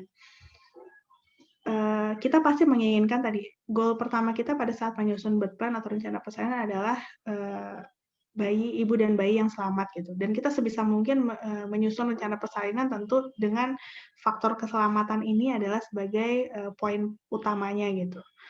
Jadi kalau saya sih saya sangat menyarankan untuk yang ingin VBAC usahakan di rumah sakit. Gitu. Insya Allah, maksudnya tapi kadang-kadang dikhawatirkan ya, aduh kalau di rumah sakit saya jadi tegang, nanti kira-kira berhasil nggak ya VBAC-nya dan lain sebagainya. Ya itu justru memang di situ adalah tantangan dan hal yang harus kita takut gitu pada saat kita ingin mengalami sukses untuk bisa bersalin VBAC setelah sesar. Gitu. Jadi kenali dan komunikasi terutama dengan tenaga kesehatan yang akan menolong kita. Insya Allah dokter-dokter juga banyak kok. Dan kalau VBAC harus ditangani oleh dokter SPOG ya, tidak boleh dengan bidan atau dengan dokter umum. Itu karena tadi bisa terjadi kegawatan kapan saja. Gitu. Insya Allah banyak kok dokter-dokter yang istilahnya mau menolong persalinan VBAC karena memang itu yang disarankan oleh lembaga obstetrik ginekologi internasional gitu kita untuk mengurangi angka seksio sesarea gitu. Tapi paling penting syaratnya adalah bunda juga harus bisa menjadi pasien yang mempersiapkan diri sebaik-baiknya. Karena sekali lagi keberhasilan persalinan itu tidak berada di tangan dokter atau di tangan bidan. Gitu. Selain karena ridho Allah, poin kedua paling penting adalah kesiapan dari bundanya sendiri. Jadi nggak bisa kita cita-cita VBAC, tapi selama hamil kita nggak mempersiapkan apa-apa. Pas terakhir kita nodong, dok saya pengen VBAC ya, nah itu nggak bisa kayak gitu. Karena banyak hal yang harus dipersiapkan untuk mendukung kesuksesan VBAC ini gitu. Itu ya. Jadi kalau misalnya bersalin VBAC di mana? Jawabannya di rumah sakit dengan dokter spesialis kebidanan dan kandungan. Itu adalah opsi yang paling aman dan harus dipilih. Gitu. Kemudian apa tadi jaraknya ya, jarak antara sesar ke persalinan selanjutnya berapa lama? Yang disarankan itu minimal 18 bulan dari persalinan sesar ke persalinan sebelumnya, persalinan selanjutnya. Jadi bukan ke kehamilan ya, tapi ke antar persalinan itu minimal 18 bulan. Walaupun memang ini tuh adalah hal yang sangat personal, maksudnya setiap ibu tuh mungkin berbeda. Jadi nanti kalau misalnya kita ingin melakukan VBAC, itu ada beberapa pemeriksaan yang akan dilakukan oleh dokter kita di akhir masa kehamilan. Misalnya mengukur ketebalan dinding rahim, terus kemudian bagaimana posisi bayi, bagaimana kondisi kehamilan secara umum, itu juga akan mempengaruhi dapat istilahnya di ACC enggaknya kita untuk melakukan VBAC gitu. Ya, jadi banyak hal yang memang harus kita persiapkan dan komunikasikan dengan dokter kita. Oke. Tadi pertanyaan selanjutnya apa ya Tante? Teh Helga mungkin? Pertanyaan selanjutnya itu tentang untuk IUD, dokter pemasangan IUD. Ya, pemasangan jadi IUD post SC ya? Ya, post SC. Oke. IUD ini bisa dipasang kepada kondisi yang normal ya, misalnya tidak ada masalah pada saat operasi, ini IUD bisa langsung dipasang intraoperasi. Jadi pada saat operasi itu langsung dipasang IUD itu bisa. Kalau misalnya tidak dipasang pada saat intraoperasi, prinsipnya IUD ini bisa dipasang kapan saja setelah nifas selesai. Jadi nggak usah nunggu 3 bulan, nanti keburu hamil. Keburu hamil takutnya, karena kesuburan kan bisa kembalinya kapan aja. Disarankan kalau ibu-ibu yang ingin pasang IUD setelah bersalin, itu kalau bisa pada saat nifas sudah mau selesai, itu sudah melakukan pemasangan IUD supaya lebih aman. Karena kalau kita tunggu, itu takutnya nanti malah keburu hamil duluan sebelum IUD-nya sempat dipasang. Tapi aman untuk dipasang kapan saja. nanti keburu nyaman ya, jadi nanti aja ya, sampai akhirnya ada anak selanjutnya aja ya. Akhirnya sudah tekdung lagi. Baik dokter, untuk selanjutnya kita untuk sapa dulu Bunda yang sudah raise hand. Ada Bunda Zainul. Assalamualaikum Bunda. Boleh mic-nya di unmute. Silakan Bunda, ada yang bertanyakan atau mungkin diskusi ya, boleh didiskusikan. Waalaikumsalam. Dokter, saya mau nanya dok. Tadi kan sempat dibahas kalau sebaiknya itu menuju lahiran yang memiliki interferensi seminim mungkin. Nah, itu alasannya kenapa dok harus seperti itu gitu? Karena kebetulan ini kehamilan ketiga saya, tapi insya Allah anak kedua gitu. Karena yang kehamilan kedua kemarin sempat keguguran, anak pertamanya lahirnya sesar gitu. Nah, terus kemarin dengar dari teman-teman yang lahiran normal itu kayaknya menakutkan gitu. Jadi kayak banyak yang perineumnya sobek segala macam. Nah, terus jadi pertanyaannya kenapa sih harus yang itu, dan yang kedua untuk menghindari perineum sobek itu apa aja sih dok yang bisa kita lakukan gitu. Udah itu aja. Terima kasih. Ya, makasih Bunda. Kalau langsung kita jawab ya pertanyaannya. Tadi gini, ada salah satu poin di mana kita persalinan yang baik itu sebenarnya adalah persalinan yang minimal intervensi. Dalam artian seperti ini. Persalinan itu adalah hal proses alamiah ya sebenarnya gitu. Jadi itu adalah bagian dari kehidupan kita gitu. Ya istilahnya kalau misalnya kita lihat zaman-zaman dulu gitu, kayaknya ibu-ibu tuh bersalin ya gitu aja gitu. Hamil, lahiran, udah ke sawah lagi, itu ada hal yang biasa gitu, mungkin ya zaman nenek-nenek moyang kita dulu gitu. Ya walaupun memang seiring dengan perkembangan zaman, kitanya pun berevolusi, mungkin kitanya pun berubah, persalinan ini jadi kayak sesuatu yang butuh banyak dicolek gitu ibu-ibu tuh untuk bersalin gitu ya.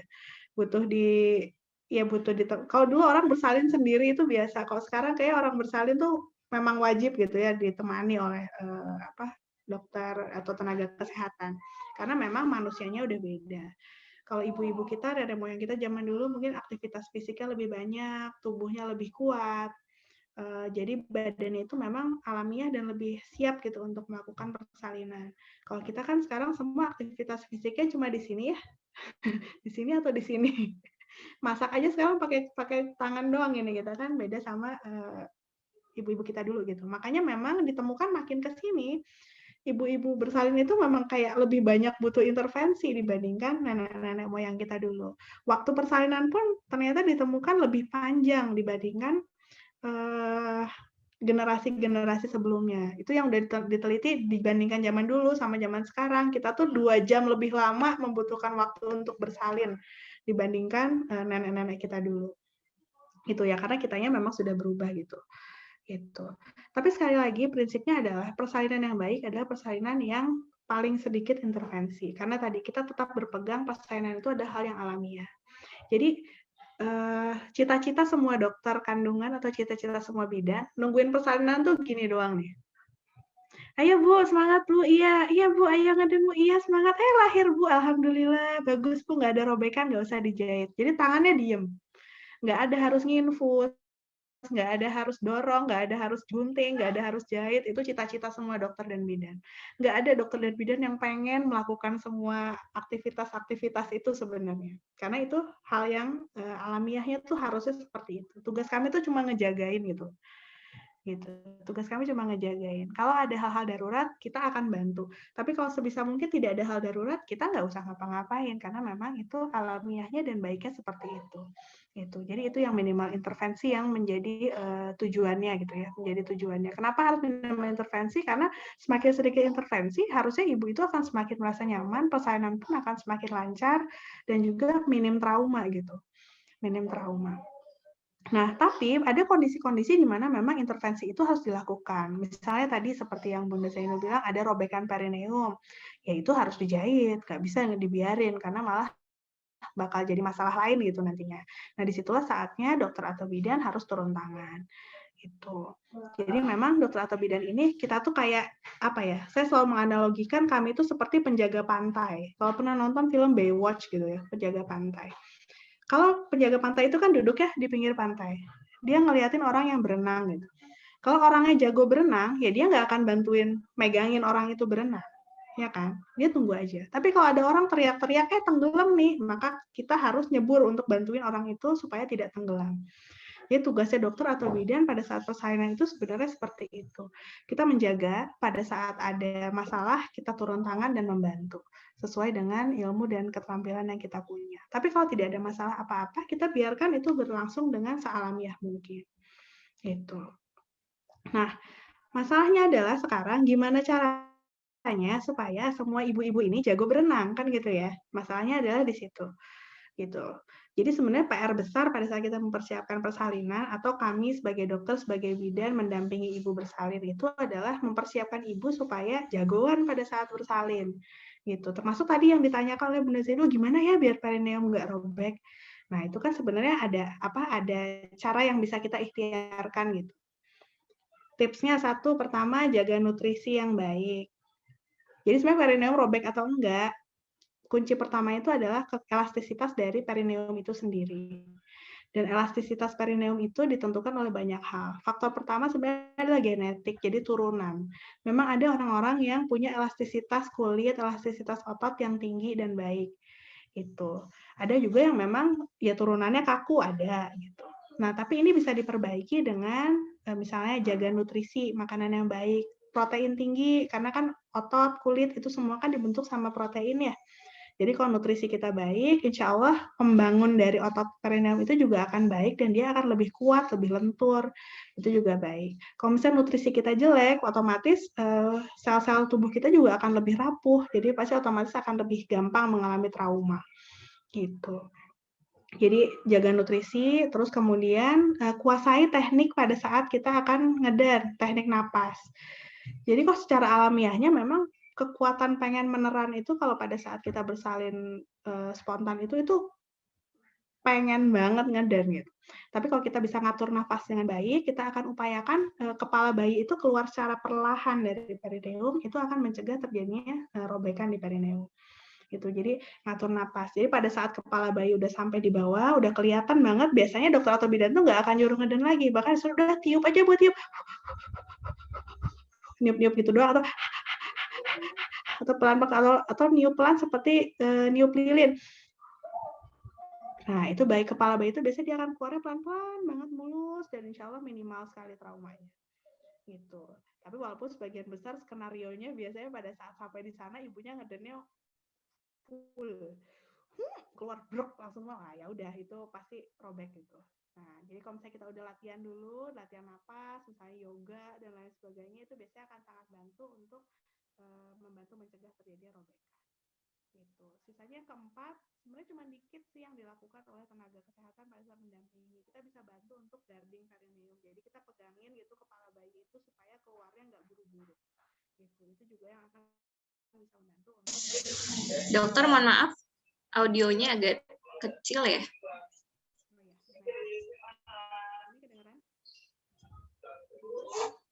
Atau di saya? Ya, Teh, jadi mengecil suara dokternya. Ya. Oh ya, dia agak jauh. Sudah, dokter, mau coba kembali, dok, suaranya? Nggak ada, dok. Suaranya. Jadi mungkin kalau nggak ada, jadi boleh mungkin sambil dokter sedikit membetulkan audionya. Jadi untuk Bunda Zainul sebenarnya kuncinya adalah mungkin memberdayakan diri ya. Jadi coba untuk memberdayakan diri, mungkin salah satunya kan memberdayakan diri itu istilahnya aktif ya, ibunya tetap aktif mencari ilmu, aktif untuk istilahnya coba untuk berolahraga, walaupun sekarang kita nggak bisa misalnya kayak pregnancy gym keluar bareng dengan yang lain, tapi itu bisa semuanya dilakukan di dalam rumah semuanya. Jadi memberdayakan dirinya tetap, walaupun kondisinya kita serba terbatas, Jadi harapan juga bunda-bunda semuanya bisa memberdayakan diri dalam mencari ilmu yang sesuai dengan kebutuhannya, lalu coba untuk lebih aktif dalam artian berolahraga. Olahraganya juga nggak harus yang sulit ya, misalnya kalau misalnya kita terbiasa untuk jalan atau misalnya mengepel ya, biasanya kalau dokter-dokter di akhir trimester biasanya suka mengarahkannya coba untuk jalannya lebih sering. Lalu untuk mengepelnya, nunggingnya lebih, kalau ngepelnya biasanya datar, sekarang pantatnya agak ditunggingin dikit gitu ya. Itu kan istilahnya bisa dilakukan di dalam rumah ya semuanya, memberdayakan diri dalam rumah. Jadi sehingga persalinan yang aman, yang nyaman, dan minim trauma itu bisa tercapai. Jadi kayaknya kalau misalnya kita tidak memberdayakan diri dalam artian kita tidak aktif, itu pun juga hanya mimpi kayaknya kita punya persalinan yang dimimpikan gitu ya, nggak ada intervensi, nggak ada apa-apa, ternyata jadi akhirnya trauma, wah ternyata ngelahirin tuh robeknya sana sini, dijahitnya lagi belum, belum lagi induksi, belum lagi ini, nggak sehoror itu gitu ya.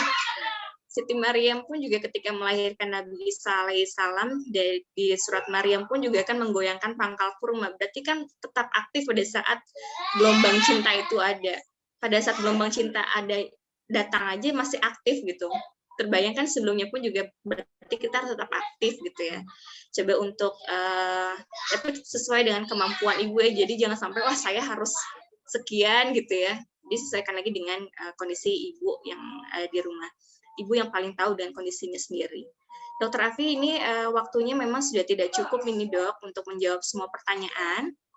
Jadi saya izin untuk bunda-bunda yang pertanyaannya belum bisa kami fasilitasi hari ini dengan Dokter Afi, jadi bisa untuk bertanya langsung pada maternity care officer kami dengan bidan Anggit. Bisa dicatat nomor teleponnya yang ada di layar Zoom bunda-bunda semua. Bidan Anggit akan membantu untuk memfasilitasi pertanyaan-pertanyaan bunda yang memang belum bisa terjawab oleh Dokter Afi hari ini. Silahkan di save nomornya di 081220877444. Di screenshot dulu aja biar gampang ya. Di screenshot nanti di save. Nah, bunda bisa menyampaikan pertanyaan-pertanyaannya yang belum terjawab oleh Dokter Afi ke nomor bidan Anggit. Ya, sudah cukup? Oke.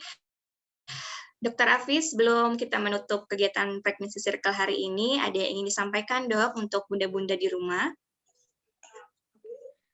Terima kasih banyak, Ayah dan Bunda sekalian. Mohon maaf kalau misalnya ada pertanyaan yang belum sempat kita diskusikan bersama ya. Insya Allah saya usahakan akan menjawab satu persatu pertanyaan Bunda. Nanti bisa disampaikan ke bidan Anggit.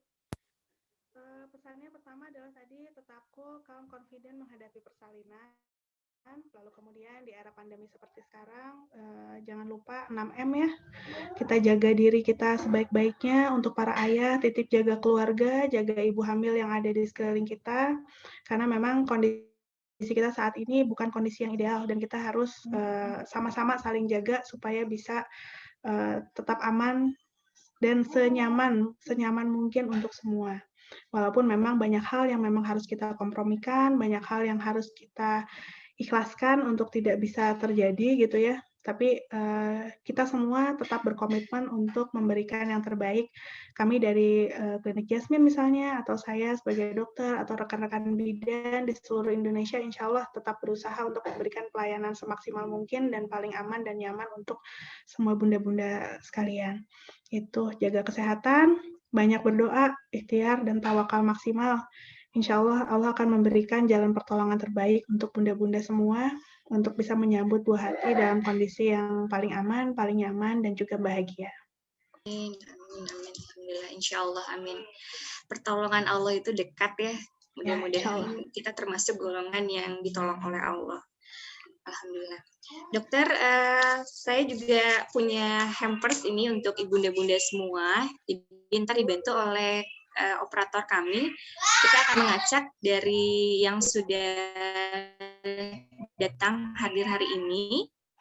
Ada 10 orang. Hampers dari Mama's Choice, nanti paketnya akan kami kirimkan. Ada Kang Yusef? Sudah ada? Oke, saya bacakan.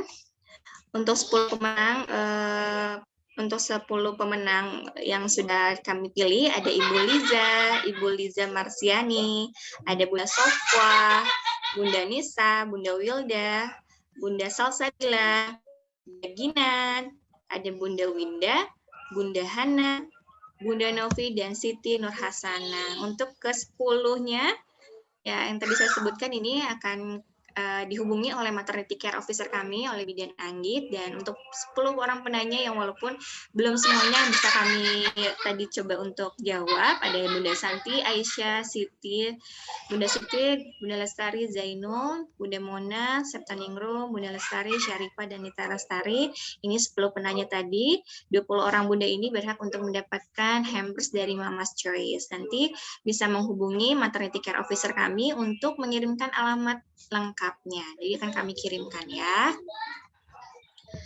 Baik, bunda-bunda semuanya, kita sudah di akhir di penghujung acara. Mudah-mudahan Allah ridhoi pertemuan kita hari ini, karena jika Allah ridhoi, insya Allah ada keberkahan di dalamnya. Kami mohon maaf jika ada kekurangan, karena kami adalah manusia, letaknya yang salah dan sempurna hanya milik Allah. Saya izin kata dari Klinik Jasmine mengucapkan terima kasih. Kita akan bertemu di frekuensi selanjutnya dengan materi yang tentunya berbeda, dengan dokternya mungkin juga berbeda lagi karena materinya menyesuaikan ya dok ya. Nah nanti tunggu update selanjutnya di media sosial kami tentunya Bun. Saya agak mohon pamit. Assalamualaikum. Subhanaka Allahumma wa bihamdika asyhadu an la ilaha anta astaghfiruka wa atubu ilaik. Assalamualaikum warahmatullahi wabarakatuh. Hatur nuhun Bunda. Wassalamualaikum warahmatullahi wabarakatuh.